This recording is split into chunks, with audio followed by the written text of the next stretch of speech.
The silence in the throne room was absolute. Even the machines in the walls seemed to have stopped their humming.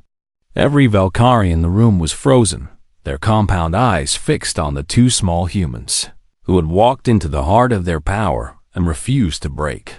Commander Driss sat on his throne of bones, but he no longer looked comfortable there. His massive body was tense, his forearms pressed against the armrests.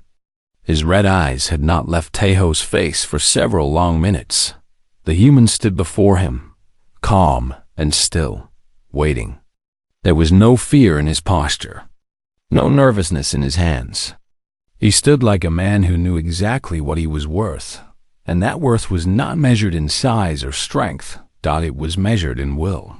"You are trying to frighten me," Driss finally said.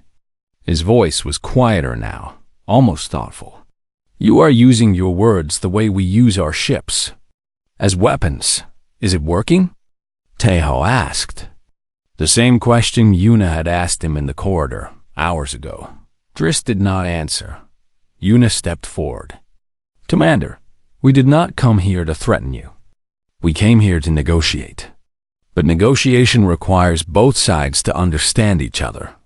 You showed us that movie because you thought it revealed our weakness. We are simply showing you that it reveals something else entirely. Our strength," Taeho added. "Our nature. The truth of what humans really are."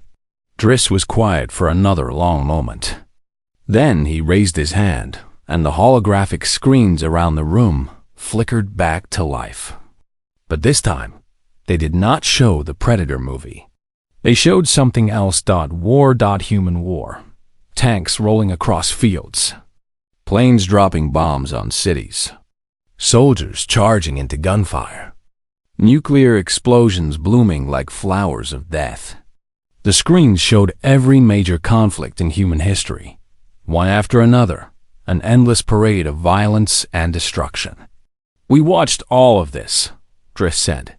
"Every war, every battle, every genocide. Your species is violent beyond anything we have ever encountered. You kill each other by the millions for reasons that make no sense to us." "Yes," Yuna agreed. "We do. And yet you stand here and tell me that you are the predators. That we should fear you." Driss shook his head slowly.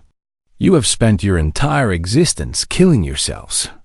How can you possibly be a threat to us?" Taeho looked at the screens. He saw the trenches of the First World War, the beaches of Normandy, the jungles of Vietnam, the deserts of the Middle East. He saw his own history written in fire and blood. "That is exactly why you should fear us," he said quietly. Driss leaned forward. "Explain. You said we kill each other for reasons that make no sense.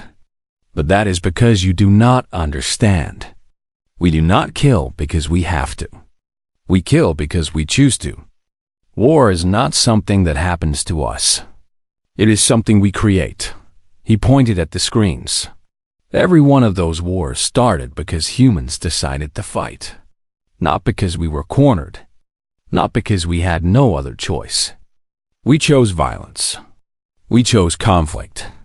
We chose to test ourselves against each other because deep down, that is what we need.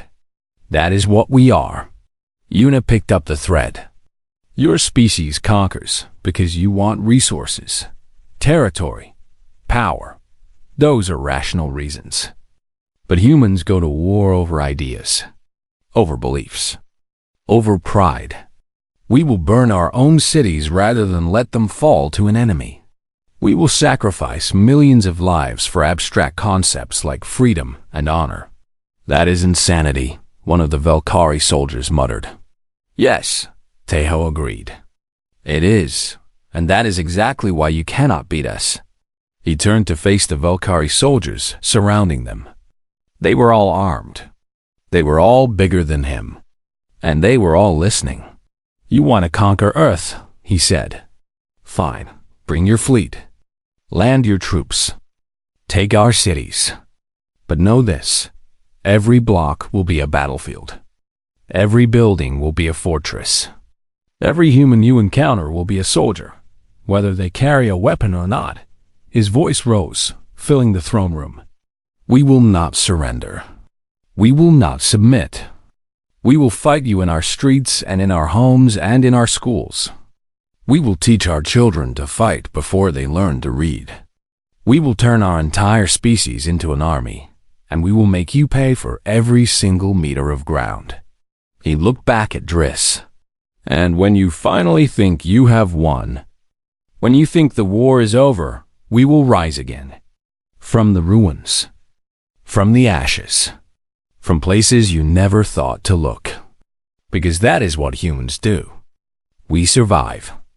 We adapt. We endure. And we never, ever, ever stop fighting. The throne room was completely silent. Driss sat on his throne, unmoving. His red eyes reflected the images of human war still playing on the screens around them. Tanks and planes and soldiers and bombs. A species that had spent its entire existence perfecting the art of killing. And now that species was telling him that they would turn all of that expertise against him. You could win. Taeho said quietly. I am not saying you could not. Your technology is better. Your numbers are greater. Your ships are stronger. You could probably destroy our planet if you really wanted to. Then why should we not? Driss asked. Because winning would cost you everything, Yuna replied. How many ships would you lose taking Earth? How many soldiers? How many years would it take to pacify a species that refuses to be pacified? And while you are fighting us, what happens to your other conquered worlds? What happens when they see that even a small planet can make the mighty Valkyrie bleed? Driss was silent. You would win the battle and lose the Empire, Taeho said. We are not worth it. And deep down, I think you know that. He held out his hand, palm up. A human gesture of peace. But there is another option, he said. You do not have to conquer us. You could trade with us instead. Form an alliance. Humans are good at many things besides fighting. We are creative. We are adaptable. We solve problems that other species cannot solve. We could be valuable partners. Driss looked at the offered hand. In all his years of conquest, no species had ever offered him anything but submission or defiance. This was something new, something unexpected. You are asking me to treat you as equals, he said slowly. We are asking you to treat us as what we are, Yuna replied. Not prey, not victims, not slaves, partners, allies, fellow predators. The silence stretched out for what felt like hours. Then Driss did something that surprised everyone in the room, including himself. He laughed odd. It was not the grinding, threatening sound he had made before. This was different. This was genuine amusement, even respect. You are insane, he said. Your entire species is insane. You walked into the heart of my ship, surrounded by enemies, with no weapons and no backup, and you threatened me. You threatened the commander of the Valkyrie battle fleet with rocks and sticks and the blood of your ancestors. Is it working? Taeho asked again. Driss shook his head slowly, but he was smiling. At least, Taeho thought it was a smile. It was hard to tell with those mandibles. Yes, the commander admitted. It is working. He stood up from his throne and walked down the steps until he stood directly in front of the two humans. Up close, he was even more massive, more terrifying. But somehow, that no longer mattered. I will take your proposal to the High Council, Driss said. I make no promises. They may decide to invade anyway, but I will tell them what you have told me. I will show them that humans are not prey. Yuna bowed her head slightly. That is all we ask. Driss looked at Taeho. You are a soldier? Yes, I thought so. You have the eyes of a killer. Driss made a sound that might have been approval. If we do not invade, and if we do form this alliance you speak of, I would like to fight beside humans someday. I think it would be educational. Teho smiled. I think it would be too. Driss turned and walked back to his throne. He did not sit down. He just stood there, looking at the images of human war still playing on the screens. You may return to your shuttle, he said. The surrender terms are withdrawn. For now. Teho and Yuna turned to leave. But at the door, Teho stopped. Commander? Driss looked at him. You should finish that movie sometime, Teho said. The ending is better than you think. Then the two humans walked out of the throne room, through the corridors of bones and darkness, and back to their small shuttle dot behind them. Commander Driss watched them go dot and wondered what other secrets Earth was hiding. Commander Driss leaned back in his throne of bones. His red eyes studied the two humans standing before him with new intensity. Something had changed in the room. The balance had shifted just slightly, like a scale tipping toward an uncertain future. You speak well, Driss admitted. Better than most species we have encountered. But words are not weapons. Stories are not soldiers. When our ships descend on your planet, your history will not save you. Maybe not, Teho said, but you still do not understand. That movie you showed us, Predator, you think it was about fear. You think it showed us as weak prey running from a monster. Did it not? Teho smiled. It was not a friendly smile. It was the kind of smile a wolf might give to a sheep that had wandered into the wrong forest. Let me explain something about that movie, he said. The creature in that film came to Earth to hunt. It was a sport for it. A game. It hunted the most dangerous things it could find for fun. Yes, Driss said impatiently. That is why it is a predator. That is the point. But do you know why it came to Earth specifically? Teho asked. Out of all the planets in all the galaxies, why did it choose our world? Driss was silent. Because we were the most dangerous prey it could find, Teho said. Earth was famous among those alien hunters. Our planet was where you went when you wanted a real challenge. When you wanted to hunt something that might actually kill you. Yuna picked up the thread. In that movie, the creature did not come to Earth because we were easy targets. It came because we were the opposite. Human soldiers were the ultimate trophy. Killing one of us meant something. Driss shifted on his throne. This is fiction. You said so yourself. Fiction based on truth, Teho replied. Our stories come from our souls. They show what we really are deep inside. And that movie does not show us as prey, Commander. It shows us the most dangerous prey in existence. Dangerous enough that alien hunters cross the stars just for the chance to fight us. The Volcari soldiers around the room were listening now. Their clicking had stopped. Their movements had stilled. They were hearing something that did not match what their commander had told them. And here's the part you really do not understand, Teho continued. He stepped forward, closer to the throne. That creature in the movie? The predator that hunted our soldiers. We loved it. Driss blinked. What? We loved it, Teho repeated. When humans watched that movie, they did not just cheer for the human hero. They cheered for the monster too. They thought it was amazing. They thought it was beautiful. They made action figures of it. They made costumes to look like it. They made sequel after sequel because they wanted to see it hunt again. That makes no sense, Driss said. Why would you celebrate something that kills your own species? Because we understand it, Yuna said. We understand the hunt. We understand the thrill of being predator and prey at the same time. Humans are not just victims in our stories. We are also the monsters.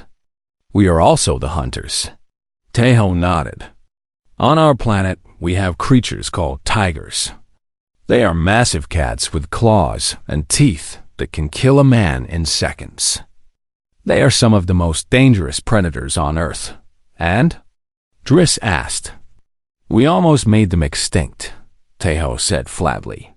Not because they threatened us, not because we needed their land, but because we hunted them for sport, for fun, because their fur looked nice and their teeth made good trophies.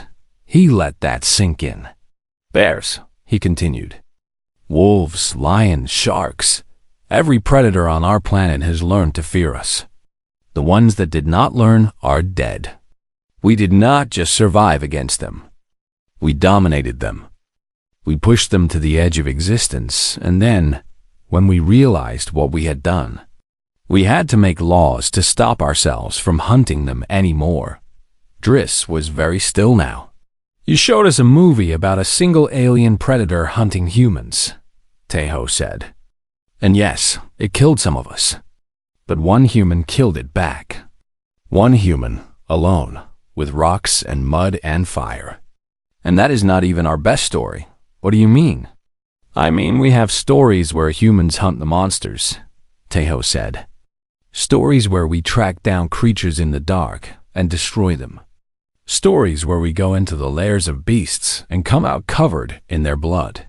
We do not just survive against predators, Commander. We become them.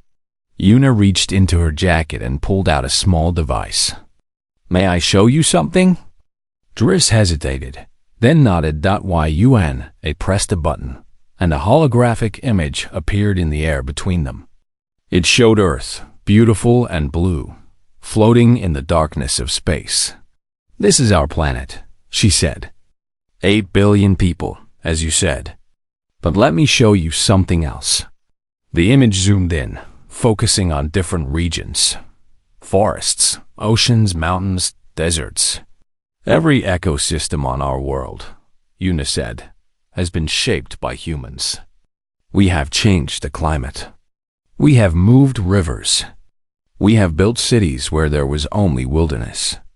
Every other species on Earth exists because we allow it to exist. That is arrogance, Driss said. That is fact, Yuna replied. We are the apex predators of our world. Nothing hunts us. Nothing threatens us. We fight only ourselves because nothing else is strong enough to be worth fighting. Tejo stepped even closer to the throne. He was looking up at Driss now, his eyes locked on those glowing red orbs. You asked earlier why we would fight a battle we cannot win, he said. And I told you about Admiral Yi. But let me tell you the truth behind that story. Driss waited. We do not fight because we think we will win, Tejo said. We fight because fighting is what we are. War is in our blood. It is in our bones. Every human alive today is descended from thousands of generations of survivors, warriors, killers. The weak ones died long ago. Only the strong ones passed on their genes. He pointed at the bones decorating the throne. You have trophies from the species you have conquered. We have something better. We have DNA. Every cell in my body carries the memory of every battle my ancestors ever won. I am the product of 10,000 years of war. Commander Driss looked at the small human standing before him. For the first time, he did not see weakness. He saw something else. Something that looked almost familiar. He saw a predator wearing the skin of prey. That movie you showed us, Tejo said. Want me to bring something like that to you? A real predator from Earth? Driss said nothing. We have tigers, Tejo continued. We have bears. We have wolves and sharks and crocodiles. But those are not our most dangerous predators. He smiled again, that wolf smile. Our most dangerous predators are us. Human soldiers. Human warriors. Human beings who have spent their entire lives training to kill. If you invade our planet, you will not be fighting frightened prey. You will be fighting billions of predators who have been waiting their whole lives for something worthy to hunt. The room was completely silent. So I ask you again, Commander, Tejo said. Do you want to see a real Earth predator? Or should I bring a human soldier instead? Commander Driss stared at the human for a long time, and for the first time in his long career of conquest, He felt fear. The throne room was quiet. The movie had ended, and the holographic screen had gone dark. But the silence that followed was heavier than anything that came before. Commander Driss sat on his throne of bones, staring at the two humans before him. His red eyes moved slowly from Tejo to Yuna and back again. The doubt he felt was like a small crack in a great wall. He did not like it. "You are brave," Driss finally said. "I will give you that. But bravery is not enough to win a war. Bravery does not stop bullets. Bravery does not destroy ships." "No," Yuna agreed. "It does not. But it is a good start." Driss made a gesture, and another screen flickered to life. This one showed numbers, statistics, data. "Look at this," he said. "This is your planet. Your Earth. You have 8 billion people. You have 47 countries with military forces. You have ships that can barely leave your own solar system. You have weapons that are generations behind ours." The numbers scrolled across the screen. Population centers, military bases, nuclear arsenals. Everything about Earth laid out in cold, hard data. "We have studied you," Driss continued. "We have watched your signals for 50 of your years. We know everything about you. Your history, your wars, your weaknesses." "Then you know we do not surrender easily," Tejo said. "Yes," Driss agreed. "We know that too. We know about your world wars, your endless conflicts. We know that you fight each other over land, over ideas, over gods that do not exist. You are a violent species. But violence against each other is different from violence against us." He leaned forward again. "You have never faced an enemy like the Valkyrie. You have never faced a force that is united, that is advanced, that has already conquered 100 other worlds. Your violence means nothing against us." Yuna took a step forward. "Commander, we came here to talk about peace, not to listen to threats. And I am showing you why peace means surrender," Driss replied. "There is no other option. Your planet cannot win this war. The only question is how many of your people will die before you accept that fact." Tejo crossed his arms.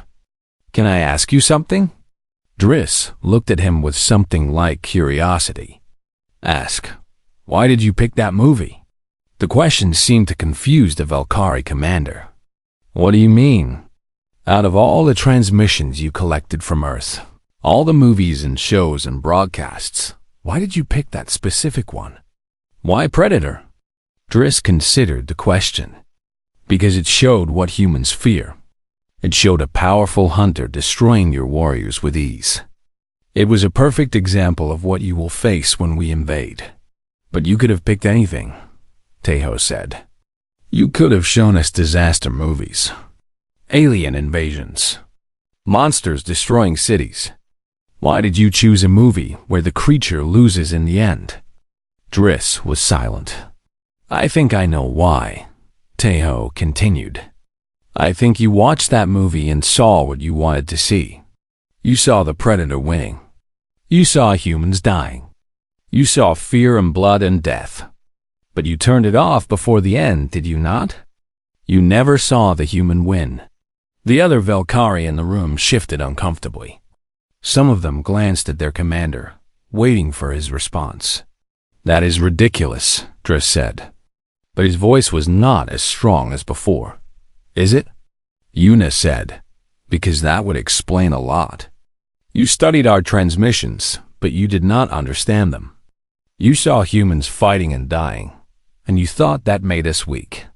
But you did not see what came after. You did not see us getting back up." Driss stood suddenly. His movement was fast and violent, and both humans took a step back. The commander towered over them, his shadow falling across the floor like darkness itself. "Enough of this," he said. "I did not bring you here to argue about movies. I brought you here to accept your surrender." "We are not going to surrender," Yuna said calmly. then your people will die. Some of them will, Taiho agreed. That is what war is. But not all of them. And the ones who survive will keep fighting. That is what humans do. We do not stop. Driss looked down at the human soldier. Taiho was small compared to him. Weak, fragile. One blow from a Valkyrie arm could break every bone in his body. And yet this tiny creature stood before him, without fear. It was confusing. It was wrong. Your species makes no sense, Driss said finally.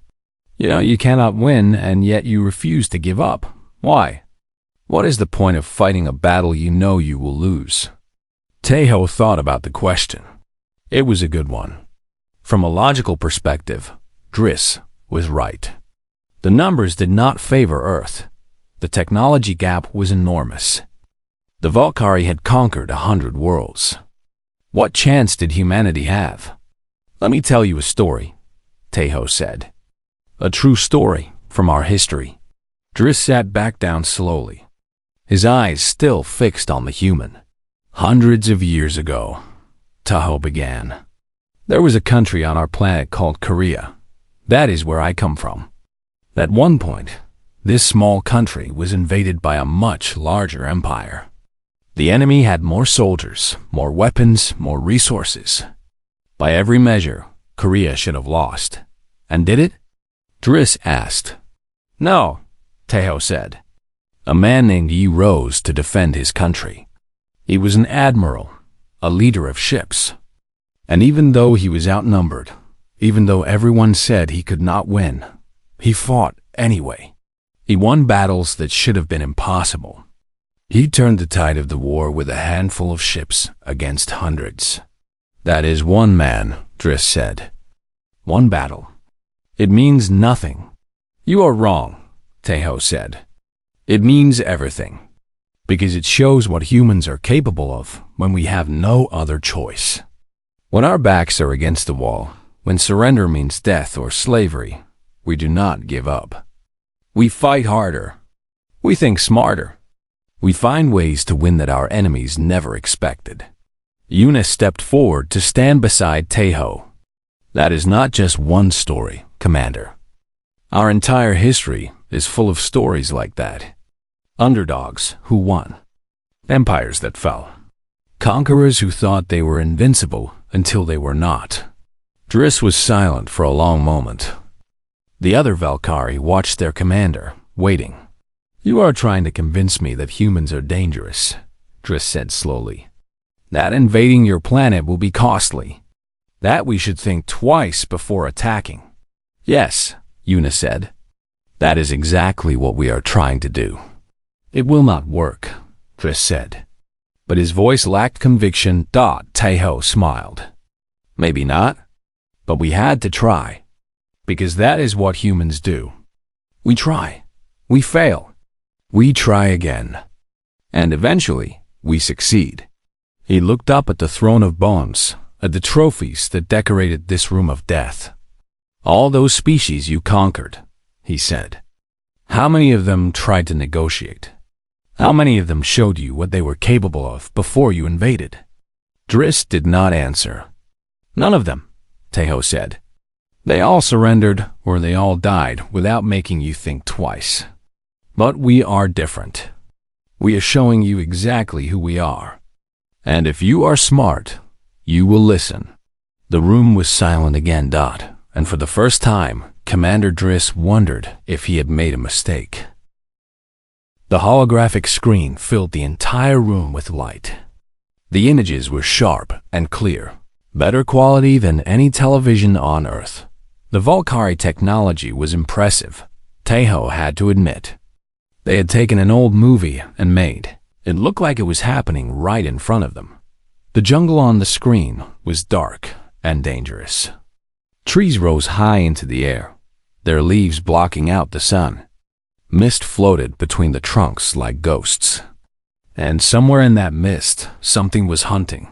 Commander Driss watched with obvious pleasure as the movie played. The human soldiers on the screen were elite fighters, the best their military had to offer. They carried big guns and wore combat gear, and moved through the jungle like professionals. But one by one, they died. The creature in the movie was a nightmare. It was taller than any man, with thick muscles and armored skin.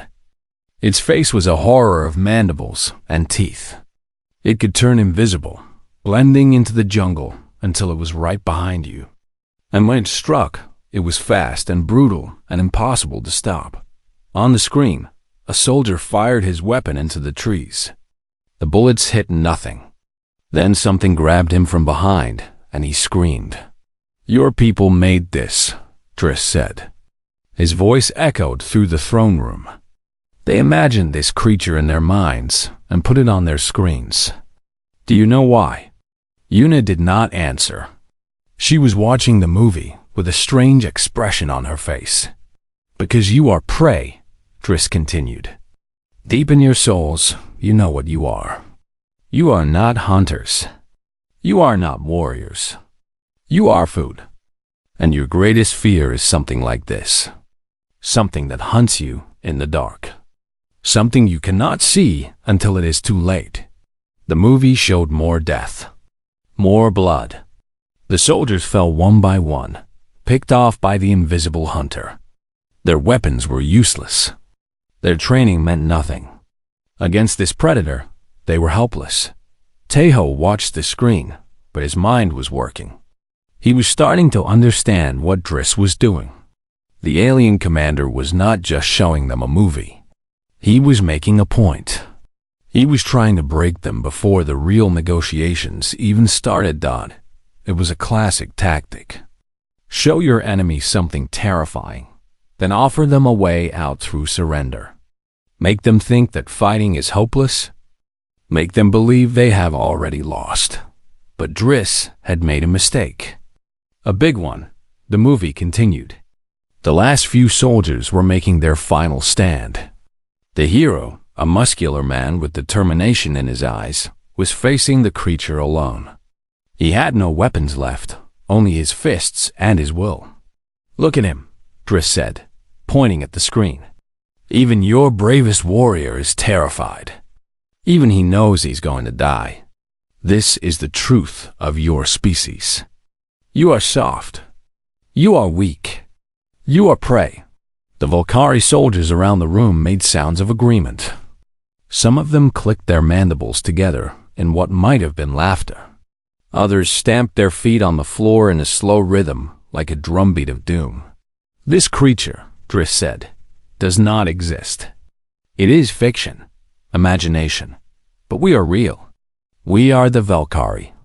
We have conquered 100 worlds, and we have done it by being exactly what this creature is. We are hunters. We are predators. We are the top of the food chain." He stood up from his throne. He was massive, towering over everyone in the room. His arms spread wide, and his red eyes burned with pride. "When we come to Earth," he said, "we will hunt your people like this creature hunts in your movie. We will take your cities. We will burn your forests. We will chase your survivors into the dark places of your world, and we will find them. Every single one." The room was silent, except for the sounds of the movie still playing on the screen. "Unless," Driss said, sitting back down, "you choose to surrender now. Accept our rule. Become part of the Volcari Empire. Your people will serve us, yes, but they will live. That is more than most species get." Una took a breath. Tejo could see her preparing her response. She was a professional, and she would handle this professionally. She would talk about Earth's position, about humanity's desire for peace, about the possibility of cooperation instead of conquest. But before she could speak, something unexpected happened. Tejo laughed. It was not a small laugh. It was not a polite chuckle. It was a real laugh, deep and loud, and it echoed through the throne room like a bell. Every Volcari in the room froze. Commander Driss stared at the human with confusion in his red eyes. This was not the reaction he had expected. This was not fear or despair or submission. "Tejo," Una whispered urgently. What are you doing? I am sorry, Taiho said, still laughing. I am really sorry. But this is too funny. Driss leaned forward. You find this amusing? You find your own death amusing? No, Taiho said, waving his hand. Not that. The movie. You picked this movie to scare us. That is what is funny. Explain yourself, Driss demanded. His voice was cold now. Dangerous. Taiho took a breath and controlled his laughter. He looked up at the screen, where the hero was now fighting the creature in hand-to-hand combat.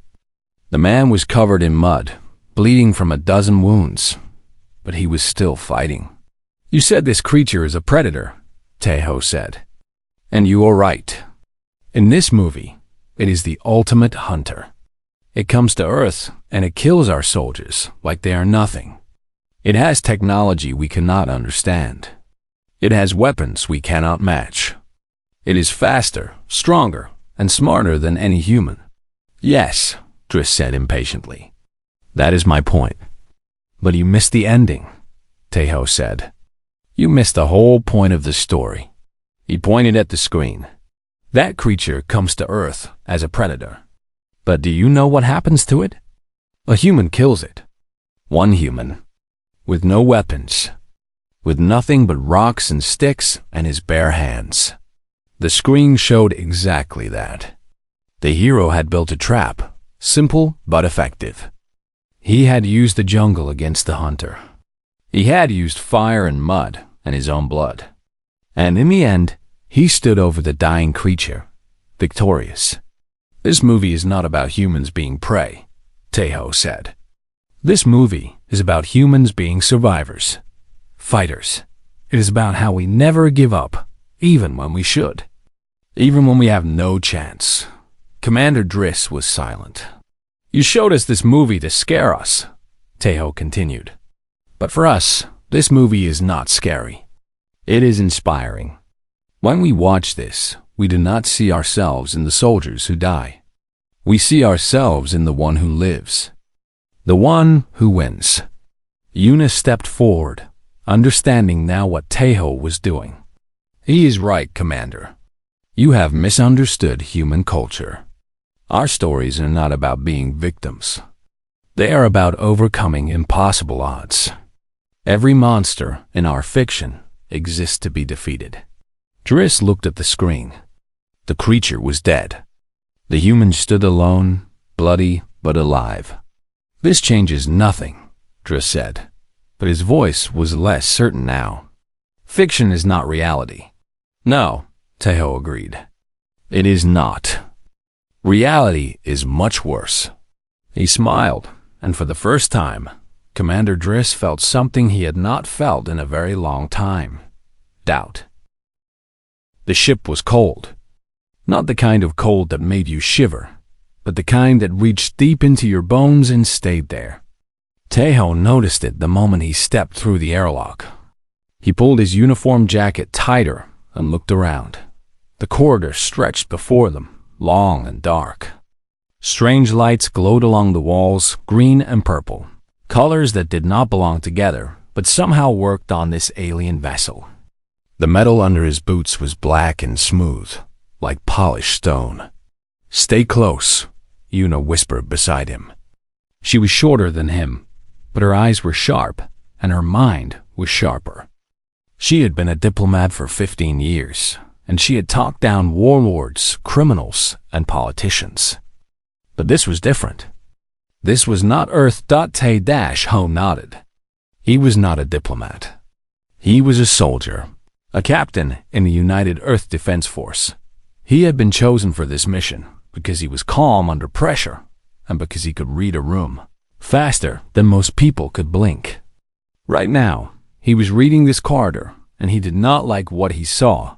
The walls had markings on them, symbols carved deep into the metal. Some of them looked like words in a language he would never understand. Others looked like pictures. Animals, maybe. Or warnings. They want us scared, Taiho said quietly. Is it working? Yuna asked. A little, he admitted. But scared is fine. Scared keeps you alive. They walked for 5 minutes before they saw anyone. The Valkyrie had sent only one guide to meet them. It stood at the end of the corridor, waiting. Taiho had seen pictures of the Valkyrie before. Everyone on Earth had. When their ships appeared in orbit 6 months ago, the world had changed forever. But pictures did not prepare you for seeing one in person. The creature was tall, almost 3 meters. Its body was thin and covered in hard plates, like the shell of an insect. It had 4 arms, 2 large ones that hung at its sides and 2 smaller ones near its chest. Its head was narrow and long, with 2 large eyes that reflected the green light like mirrors. When it moved, its joints clicked and scraped. "Humans," it said. Its voice was strange, deep and buzzing, like a speaker that was broken. "You are late. Our shuttle had navigation problems," Yuna replied smoothly. "The signal from your ship was difficult to follow. Your technology is primitive," the Valkyrie said. "This is known." Taiho felt his jaw tighten, but he said nothing. That was why Yuna was here. She was the voice. He was the eyes. The Valkyrie turned and began walking. "Follow. Commander Driss is waiting. He does not like to wait." They followed. The ship was even bigger on the inside than it had looked from space. They passed through halls filled with machines that hummed and clicked. They walked by windows that showed empty space, cold and black and endless. They saw other Valkyrie moving through the corridors, all of them stopping to stare at the 2 small humans walking among them. None of them looked friendly. "How many Valkyrie are on this ship?" Yuna asked the guide. 4,000, it answered without turning around. "This is a small vessel." Taiho did the math in his head. If this was a small vessel with 4,000, then their larger ships might hold 10 times that number. The Valkyrie fleet had over 100 ships in Earth orbit. The numbers were not good, but numbers were not everything. He had learned that in war, after 10 more minutes of walking, they reached a large door. It was made of the same black metal as everything else, but this door had something different. There were bones set into the surface. Real bones, arranged in patterns. Some of them were small, like fingers. Others were large, like the bones of great beasts. "Trophies," the guide said, noticing where Taiho was looking. "From species that thought they could fight the Valkyrie." They were wrong. The door opened. The room beyond was massive. The ceiling rose high above them, lost in shadow. The floor was polished so clean that Taiho could see his reflection in it. At the far end of the room, there was a raised platform, and on that platform sat a throne made of more bones. Commander Driss sat on that throne. He was bigger than the other Valkyrie. His shell was darker, almost black, and covered in scars. His eyes glowed faintly red instead of green. When he saw the humans enter, he leaned forward, and the bones of his throne creaked under his weight. "So," Driss said, his voice even deeper than the guide's, "these are the humans." "Yes, Commander," the guide answered. "The ambassadors from Earth." Driss made a sound that might have been laughter. It sounded like rocks grinding together. Ambassadors. Such a big word for such small creatures. Yuna stepped forward. Her face was calm, her hands steady at her sides. "Commander Driss, thank you for agreeing to meet with us. Earth wishes to discuss terms for peace." "Peace," Driss repeated. He said the word like it tasted bad. "You speak of peace, but you do not understand what that means. Peace is what happens when the weak accept their place. Peace is what the conquered receive when they stop fighting." "We have not been conquered," Yuna said. "Not yet," Driss agreed. "But you will be. Your planet is small. Your ships are slow. Your weapons are toys compared to ours. We have conquered 100 worlds. Earth will be 101. Taiho watched the commander carefully. The alien was confident, that was clear. But there was something else in those red eyes. Curiosity, maybe. Or amusement. Driss was enjoying this. We did not come here to argue about who is stronger, Una said. We came to find a way to avoid war. Driss leaned back in his throne. There is no way to avoid war, human. War is coming. The only question is how quickly you will lose. He raised one of his large arms and made a gesture. Somewhere in the darkness, a machine hummed to life. But before we talk about your surrender, Driss said, I want to show you something. Something we found in your transmissions. Your broadcasts. Your entertainment. Tejo felt his stomach drop. The Valkyrie had been watching Earth's signals. That meant they had been listening to everything. News, music, movies, television. Everything humanity had ever broadcast into space was now in the hands of these aliens. We learned much about your species from these transmissions, Driss continued. We learned that you are violent, that you fight among yourselves constantly, that your history is written in blood. Every species has conflict, Una said carefully. Yes, Driss agreed. But your species is special, because even in your stories, in your fiction, you are prey. You are the hunted, the victims, the weak ones who run and scream and die. A holographic screen flickered to life in the air above them. It was huge, 20 meters across. And on that screen, an image appeared. A jungle. Dark and wet and full of shadows. Tejo recognized it immediately. He had seen this movie a dozen times. Oh no, he whispered. Una glanced at him. What is it? Before he could answer, the screen showed a monster. Tall and powerful, with mandibles and claws and invisible skin. It moved through the jungle like death itself, hunting the soldiers who tried to fight it. Commander Driss watched the humans' faces, waiting for the fear to show. This, he said, is what awaits you. This is what we will bring to your world. Predators, hunters, that your species cannot defeat even in your own imagination. The screen showed blood and death and terror. And Driss smiled.